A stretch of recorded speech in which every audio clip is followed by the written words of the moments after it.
जय माता दी। आप लोग देख सकते हैं अभी ये दिल्ली का माहौल है। लोकेशन देखिए, ग्रीन लॉन, कितनी सारी गाड़ियां खड़ी हैं भाई।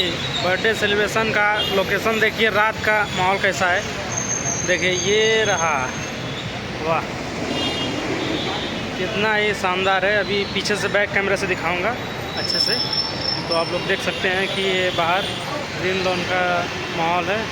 यहाँ पे अभी भैया आएंगे तो केक वेक कटेगा इनमें।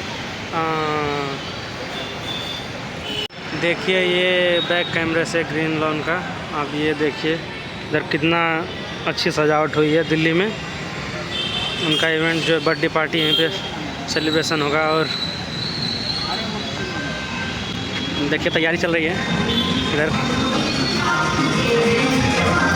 आप लोग देख सकते हैं अंदर का माहौल, कितना लाइट जला है, जो भव्य आयोजन।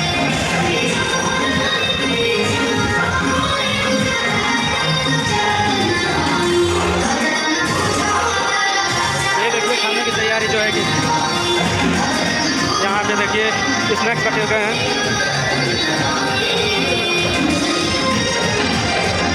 और ये इधर से पूरा एकदम माहौल जो है बना हुआ है, हम लोग लगे हुए हैं। और यहाँ देख सकते हैं आप लोग पूरा नज़ारा।